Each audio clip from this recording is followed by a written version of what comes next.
అబ్బో ఇక్కడ కేజీ చీరలు కొంటే అర కేజీ చీరలు ఫ్రీ అంట. మంగళ్య షాపింగ్ మాల్ కేజీల్లో సేల్, టన్నుల్లో ఆనందం. హాయ్ హలో నమస్తే, వెల్కమ్ టు బాక్స్ ఆఫీస్. నేను Sindhu. Young tiger NTR triple R తర్వాత వచ్చిన క్రేజ్ కు తగ్గట్టుగా భారీ క్రేజీ సినిమాలు ప్లాన్ చేసుకుంటున్నారు. దేవరతో పాన్ ఇండియా రేంజ్ లో మెప్పించిన ఎన్టీఆర్ ప్రస్తుతం వార్ 2 మూవీ చేస్తున్న విషయం తెలిసిందే. దీని తర్వాత sensational director Prashanth Neel direction లో డ్రాగన్ అంటూ భారీ యాక్షన్ మూవీతో రానున్నాడు. ఇదిలా ఉంటే ఎన్టీఆర్ మూవీలో రానా నటించబోతున్నాడని ఇండస్ట్రీలో గుసగుసలు వినిపిస్తున్నాయి. ఇంతకీ ఆ సినిమాలో రానా క్యారెక్టర్ ఏంటి? అసలు ఇది నిజమేనా? ఎన్టీఆర్ మాటల మాంత్రికుడు త్రివిక్రమ్ శ్రీనివాస్ తో ఒక మైథలాజికల్ మూవీ చేయబోతున్న విషయం తెలిసిందే. ఈ సినిమాని ప్రముఖ నిర్మాణ సంస్థ Haarika and Hassine Creations banner పై రాధాకృష్ణ నిర్మించేందుకు ప్లాన్ చేస్తున్నారు. అసలు ఈ సినిమాను ఐకాన్ స్టార్ అల్లు అర్జున్ చేయాలి. అయితే కోలీవుడ్ స్టార్ డైరెక్టర్ అట్లీతో బన్నీ మూవీ చేస్తూ బిజీగా ఉండడంతో ఆ కథ ఎన్టీఆర్ దగ్గరకు వచ్చింది.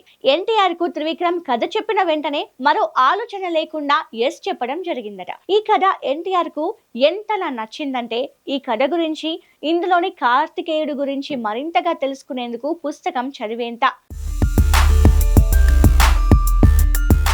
ఇప్పుడు ఈ సినిమాలో రానా కూడా నటిస్తున్నాడని టాక్ వినిపిస్తోంది. అది కూడా విలన్ గా నటించబోతున్నాడని గుసగుసలు వినిపిస్తున్నాయి. ఈ క్యారెక్టర్ ఓ స్వామీజీ తరహాలో ఉంటుందట.